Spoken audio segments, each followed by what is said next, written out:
오늘 하나님 말씀은 요한복음 11장 25절부터 36절까지 말씀입니다. 아직 유치원도 안 간 애들도 엄마가 병원 간다 그러면은 죽지 마 엄마 하면서 매달려 웁니다. 그 어린 것들이 죽음을 압니다. 이제 갓 태어나서 생명을 마음껏 누려야 되는데 그 어린 것들도 죽음의 공포 속에서 삽니다. 그렇게 죽음은 인생의 왕노릇합니다.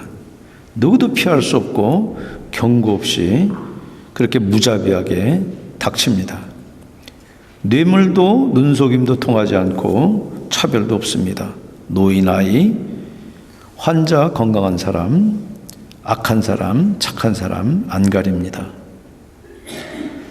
그래서 마르쿠스 아우렐리우스는 죽음도 삶의 일부다. 그러는데 어떻게 죽음이 삶의 일부입니까? 죽음은 원래 삶의 일부도 아닐 뿐더러 인생이 꼭 죽음으로 끝나야 될 필요가 전혀 없습니다. 성경에 예수님이 우신 게 3번 나옵니다.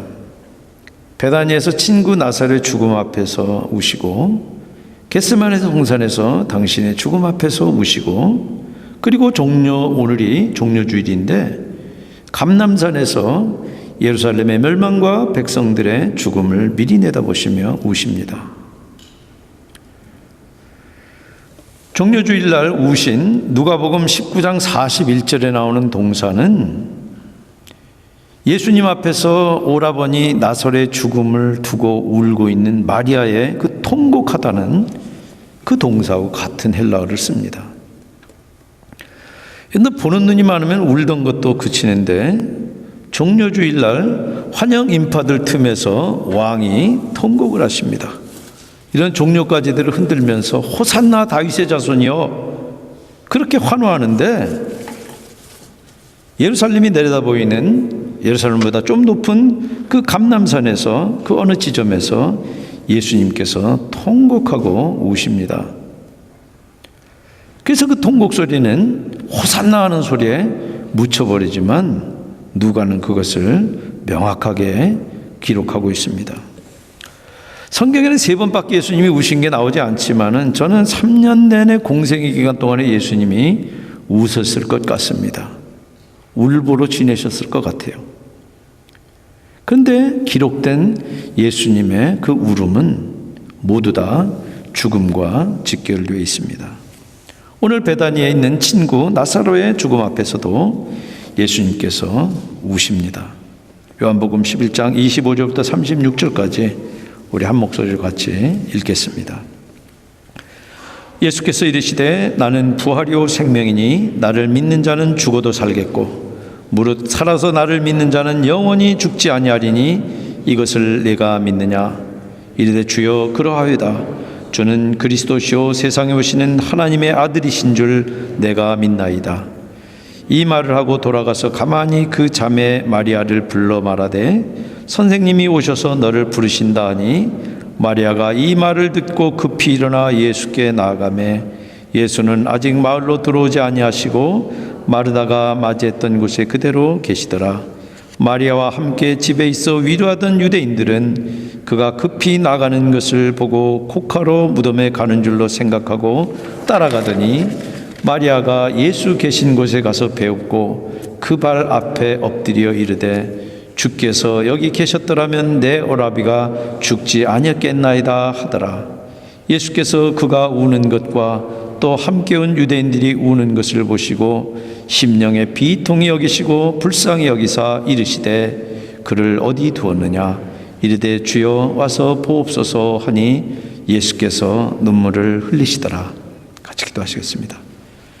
성령 하나님, 이 시간 저희들이 주님의 음성을 친히 듣기를 원합니다. 성령 하나님, 구도자들과 사랑하는 주의 백성들 심령이 밝히 들을 수 있게 친히 말씀하시옵소서.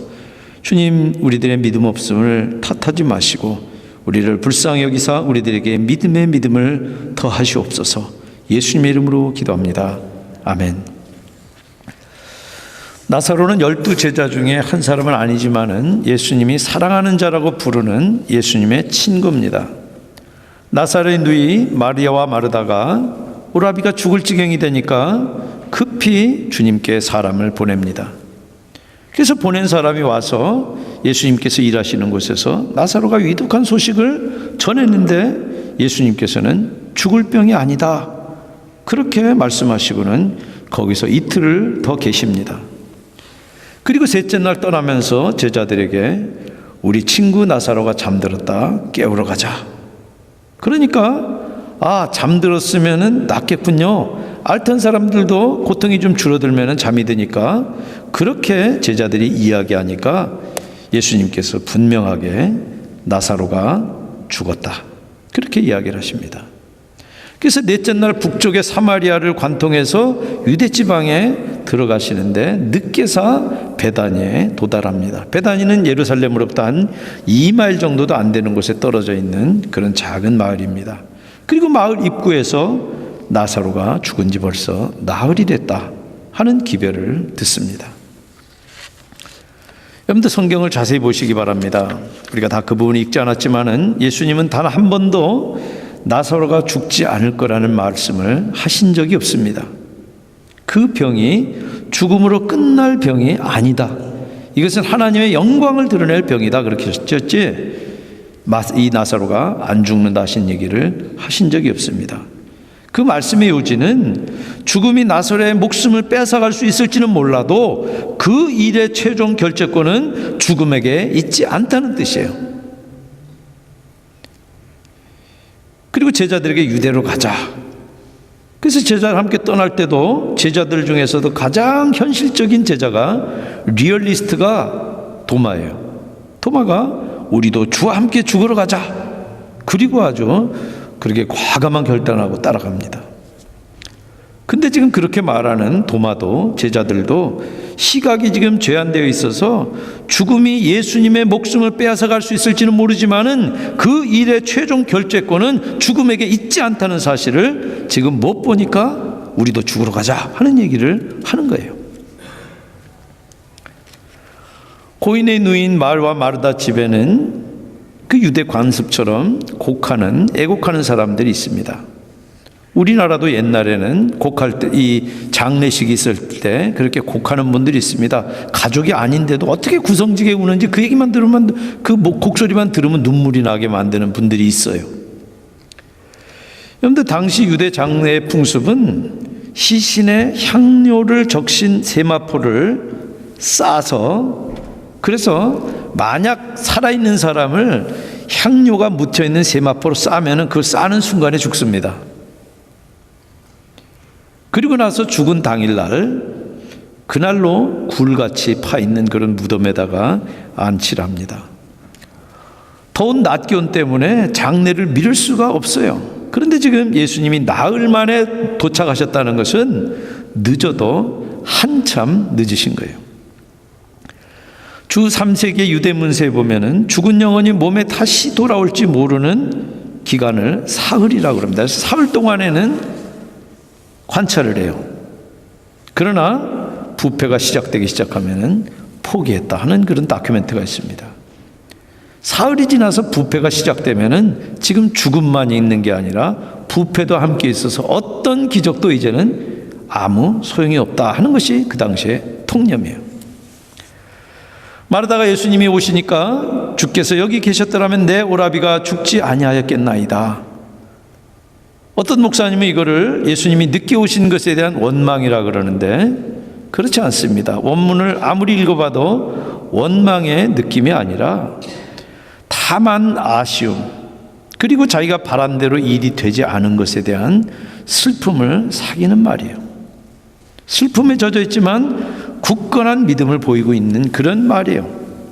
그러나 마르다는 지금 주님의 능력을 온전히 알지는 못해요. 왜냐하면 예수님은 꼭 현장에 있어야지만 병을 고치지 않아요. 우리가 이미 본 대로 요한복음 앞부분에 3장인가 4장에 보면은 왕의 신하의 아들도 멀리서 그 이야기를 듣는 순간에 병이 낫기 시작해요. 그러나 나는 이제라도 주께서 무엇이든지 하나님께 구하는 것을 하나님이 주실 줄을 아나이다. 마르다가 이 말한 것도 오빠를 지금 다시 살릴 거를 기대한 말일 수가 없어요. 그 다음에 하는 행동들을 보면은 이 말은 자기가 실망했지만은 주님을 아직 신뢰한다는 얘기예요. 사랑하는 친구가 위독하다는 소식을 듣고도 나흘 만에 나타난 그 주님이 일부러 그러신 것 같아서 마음 한구석에 원망스러운 부분도 있지만은 그럼에도 불구하고 마르다는 지금 주님에 대한 신뢰를 거두지 않습니다. 그러니까 주님이 네 오라비가 다시 살아나리라. 이 말이 마르다를 위로한 말이지만 이 말은 이중의 의미가 있습니다. 근데 그 말을 듣고 마르다는 곧바로 마지막 날 부활 때는 다시 살아날 줄을 내가 아나이다. 부활 신앙은 있어요. 그러나 당장 예수님이 자기 오라비를 살릴 것이라고는 기대하지 않는다는 말이에요. 여러분들, 주님이 우리들에게 믿을 때 약속하신 풍성한 삶은 우리들이 마지막 때까지 기다렸다 누려야 될 이유가 하나도 없습니다. 그것은 우리가 지금 당장 믿는 순간 여기서부터 누릴 수 있는 생명이에요. 썩지 않는 영원한 삶, 새로운 피조물로 변화된 삶은 믿고 예수님과 인격적인 관계에 들어가는 그 순간부터 누리는 것이고, 그것을 계속하는 것이 우리가 죽든 살든 계속되는 것이에요. 그런 마르다의 고백은 사실 12제자들의 고백보다 낫습니다. 그렇지만 마르다는 예수님의 말씀의 뜻을 아직 완전히 몰라요. 그러나 곧 해가 떨어지기 전에 그 말씀의 뜻을 이제 완전히 알게 됩니다. 그래서 예수님께서 25절에 마르다를 준비시키기 위해서 하신 말씀이 있어요. 제가 여러 차례 말씀드린 것처럼 에고 에임이라고 하는 포맷을 써서 예수님께서 하신 말씀이에요. 나는 부활이요 생명이니 나를 믿는 자는 죽어도 살겠고 무릇 살아서 나를 믿는 자는 영원히 죽지 아니하리니 이것을 내가 믿느냐? 그러니까 마르다가 그냥 여러분들 본문 보시면 곧바로 거기 답변이 나옵니다. 주여 그러하이다. 주는 그리스도시요 세상에 오시는 하나님의 아들이신 줄 내가 믿나이다. 여러분들 믿음 고백할 때요, 다 알고 고백하는 거 아닙니다. 다 알고 고백하려면 여러분들 죽은 다음에도 고백 못해요. 다 알고 고백할 필요 없습니다. 그리고 마리아도 이제 와서 주님 발 앞에 엎드려서 주께서 여기 계셨더라면 내 오라비가 죽지 아니했겠나이다. 그러면서 서글프게 통곡을 하니까 함께 우는 무리들을 보시면서 심령에 비통히 여기시고 불쌍히 여기십니다. 여러분들, 이 장면에서 마리아나 마르다의 이 문제는 믿음이 부족한 것이 아니라 지식이 부족한 것이 문제예요. 그리고 예수님이 그를 어디에 두었느냐? 그리고 나사로를 누인 그 굴 앞에 오신 예수님이 우십니다. Jesus wept. 성경의 가장 짧은 절이지만, 두 단어로 된 절이지만 가장 심오한 절이에요. 그리고 그 우는 예수님을 보고 사람들이 정말 꼭 맞는 말을 했어요. 그가 얼마나 그를 사랑하였는가. 예수가 나사로를 얼마나 사랑하는가, 그 말이에요. 여러분들, 하나님의 아들 예수는 온전한 하나님이고 온전한 사람이세요. 그래서 우리가 울 때 그분도 함께 우세요. 우리는 마리아나 마르다처럼 무지와 절망 때문에 울지만은 그분은 긍휼이 아파서 그래서 우세요. 참담한 죄의 결과를 누구보다도 미워하는 그 눈물을 어떤 사람들은 지금 이 마르다나 마리아를 괴롭힌 것 같은 그 제한된 생각처럼 비웃어요. 예수도 병은 다 못 고치나 보지? 여러분들, 예수님의 이 울음이 우리들에게 어떤 의미가 있습니까? 여러분들, 이웃집 개가 죽었다고 울지 않습니다. 그러나 자기가 기르던 곤충이 죽어도 우는 사람이 있습니다. 관계가 있고 애착이 있고 특별한 의미가 있기 때문에 그것 때문에 눈물이 나는 것입니다. 죽은 나사로를 보고 우신 이유는 나사로가 눈물을 흘릴 만큼 당신에게 귀한 존재고 특별한 존재이기 때문에 예수님이 우신 거예요. 여러분, 한국 사람들은 교통사고로 죽는 사람보다 자살로 죽는 사람들이 OECD 국가 중에서 유일하게 더 많습니다. 왜 그 살기 좋다는 대한민국에서 자살이 그렇게 많습니까? 자기가 특별하고 사는 게 의미 있고 어떤 상황에도 살 만한 가치가 있는 존재라는 걸 느끼지 못해서 그러는 거 아닙니까? 사랑하는 여러분, 예수님께서 나사로의 죽음을 보고 우십니다. 하나님이 우신 거예요. 전능자의 눈물이고 구원자의 눈물이에요. 여러분들은 어떤 존재입니까? 예수님이 눈물 흘릴 만큼 그런 귀한 존재예요. 여러분들, 인간은 단지 동물이 진화된 그런 존재가 될 수 없어요. 하나님 형상대로 지어진 존재예요. 인간에 대한 가장 모독이 그것이 진화론이에요.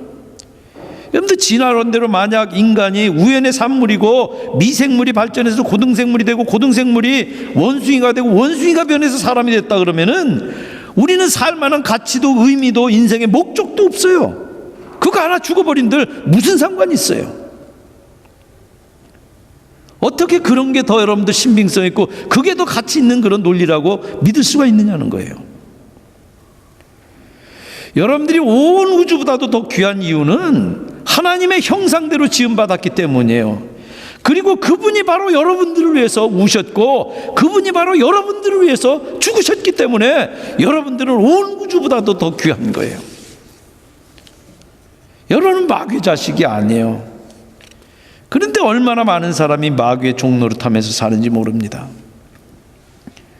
여러분들, 하나님의 종이에요. 하나님의 형상대로 지음받은, 그리고 하나님이 여러분들 각 인생마다 인생의 목적과 의미와 디바인 디자인을 가지고 있는 그런 독특한 존재들이에요. 여러분들, 사람은 단순한 물질이나 어떤 분자의 융합이 아니에요. 영적인 존재예요. 하나님께서 땅을 가지고 흙을 가지고 지으셨지만은 그 코에다 생기를 불어넣어서 하나님처럼 만든, 그래서 하나님과 똑같이 영혼을 사모하게 만든 그런 영적인 존재예요. 예수님이 눈물 흘릴 만큼 고귀한 그런 존재입니다. 그리고 특별히 믿는 사람들을 베드로전서 2장 9절에 뭐라 그럽니까? 너희는 택하신 족속이요 왕같은 제사장이요 거룩한 나라요 그의 소유된 백성이니 이는 너희를 어두운 데서 불러내어 그의 기이한 빛에 들어가게 하신 그 자의 아름다운 덕을 선전하게 하려 하십니다. 예수님은 여러분을 정말로 사랑하십니다. 여러분이 아프면 혼자 아프다고요? 아니에요. 주님도 그 자리에 함께 아파하십니다.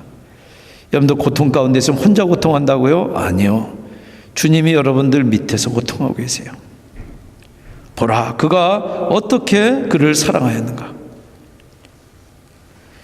예수님이 다시 속으로 통분히 여기시며 무덤에 가시니 무덤이 굴이라 돌로 막았거늘. 예수님이 지금 나사로의 무덤 앞에서 두 번째로 통분히 여기는데, 이 통분이라는 말은 거룩한 분노라는 얘기입니다. 33절에 나사로가, 이 마리아가 우는 걸 보시고 그때 또 통분히 여기셨고, 지금 38절 죽음 앞에서 다시 통분히 여기십니다.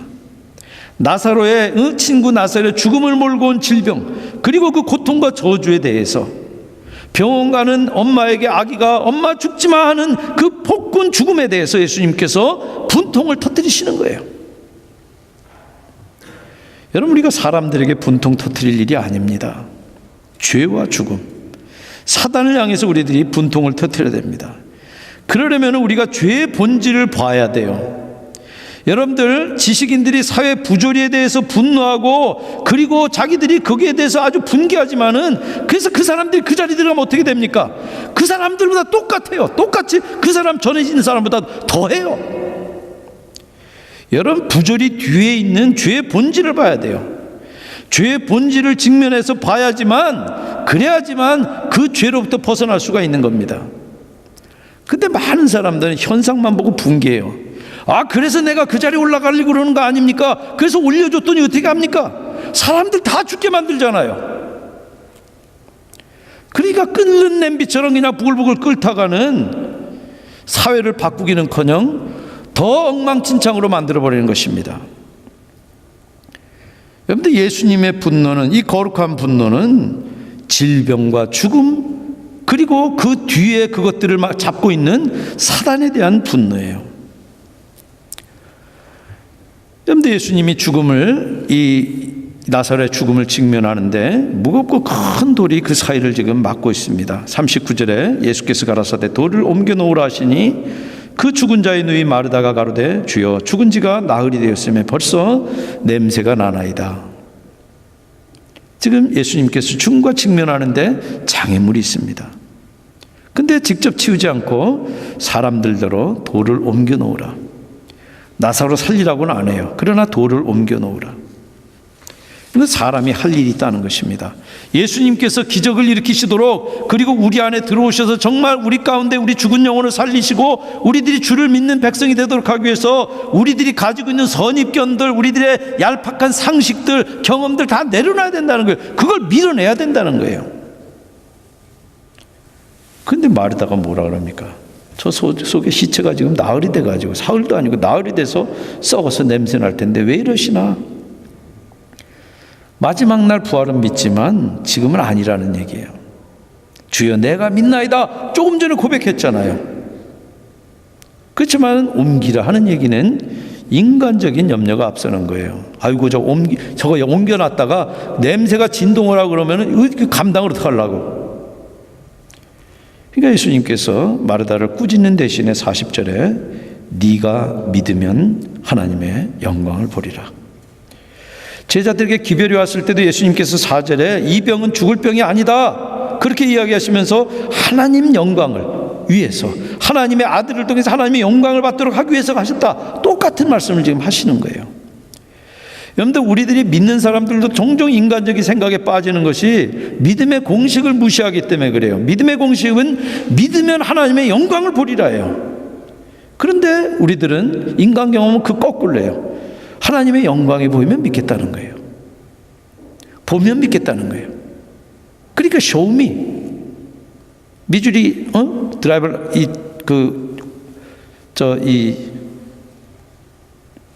저 차 번호판에 붙어 있는 그 미주리 주의 이름이 쇼미예요. 쇼미 더 머니. 여러분들, 우리들은 경험과 상식에 따라서 봐야 믿는다 그래요. 그러니까 쇼미 하는 거예요. 그래서 주님의 공식은 그게 아닙니다. 네가 믿으면 하나님의 영광을 보리라. 여러분들, 그 점에서 믿음은 이성이 아닌 은혜의 결과입니다. 하나님의 선물이에요. 여러분들, 믿으려고 애쓴다고 믿으십니까? 여러분들, 철학자들이 데카르트가 신존재 증명을 아주 명쾌하게 했어요. 그런다고 이 철학하는 사람들이 다 믿음 가운데 들어옵니까? 천만에. 하나님 앞에 겸손히 구해야지만 은혜로 받을 수 있는 것이 믿음이에요. 성경 연구하고 따진다고, 그래서 성경에 박식하다고 그래가지고 그 사람이 믿게 됩니까? 성경에 박식한 사람들일수록 더 믿질 못해요. 여러분들, 이성의 산물이 아니라 믿음의 산물이기 때문에 그래요. 그래서 우리들이 주여 믿음 없음을 용서하소서, 주여 도우소서, 그렇게 하나님의 은혜를 먼저 구해야 됩니다. 그런데 마르다는 지금 잠시 인간적인 상식에 빠졌지만은 주님의 말씀을 듣는 순간에 곧바로 돌아옵니다. 근데 그게 믿음이에요. 우리도 주님의 말씀이 하시면은 내가 인간적인 생각에 빠졌다가도 곧바로 다시 돌이키는 거예요. 그리고 나서 돌을 치웁니다. 그리고 거기는 모든 사람이 듣게 하시는 그 기도를 하신 것은 우리도 들으시라는 거예요, 지금. 그러면서 나사로야 나오너라. 그리고 나사로가 지금 이 세마포에 쌓인 채로 나오니까 나사로를 풀게 합니다. 예수님께서 지금 나는 부활이요 생명이니 나를 믿는 자는 죽어도 살겠고 하는 것은 지금 나사로의 죽음에서 일어나는 것을 통해서 입증을 했어요. 근데 우리들이 조금 헷갈리는 것이 그 다음 말이에요. 살아서 나를 믿는 자는 영원히 죽지 아니하리니 이것을 내가 믿느냐? 그건 잘 안 믿어요, 사람들이. 마르다처럼 잘 안 믿어요. 왜냐하면 예수 믿는 사람들도 다 죽으니까. 그래서 나도 죽을 거니까 예수님이 빈말한 것으로 그렇게 생각을 해요. 그런데 예수님이 하신 얘기가 그런 얘기입니까? 여러분, 지금 다시 살아난 나사로도 조금 더 살다가 얼마 있으면 이제 우리가 이 이 나사로를 살리신 예수님하고 나사로하고 마르다 마리아 다 동네 사람 있는 잔치 장면도 볼 거예요. 그러나 그렇게 잔치까지 하고 지내다 조금 살다가 죽었어요. 그런데 살아서 믿는 사람은 영원히 죽지 않는다는 얘기는 도대체 무슨 얘기입니까? 성도도 죽는데, 여러분들 풍성한 생명은요, 우리가 예수 그리스도를 믿을 때 우리에게 주시는 예수님의 그 풍성한 생명은 죽음도 어찌할 수 없는 생명이에요. 우리 목숨을 앗아갈 수 있을지는 몰라도 그 일의 최종 결재권은 죽음에게 있지 않다는 거예요. 주님 손에 있기 때문에 우리가 부활의 때를 기다리면서 안식 가운데 들어가 있는 것이 죽음에 우리가 매여 있는 것이 아니에요. 그렇기 때문에 성도들은 죽음도 영광된 거예요. 말씀을 맺겠습니다. 사람이 흘릴 수 있는 가장 고귀한 눈물은 예수님 닮은 눈물입니다. 예수님이 이 땅 가운데서 울보셨지만은 한 번도 당신을 위해서 울지 않으셨습니다. 언약 백성들과 죄인들을 위해서 우셨어요. 우리도 이제는 우리를 위해서가 아니라 남을 위해서, 하나님 나라와 의를 위해서 울어야 됩니다. 그것이 성숙한 신앙이에요. 여러분들, 예레미야도 울보였어요. 밤낮 울어서 눈물의 선지자라는 별명이 붙었어요.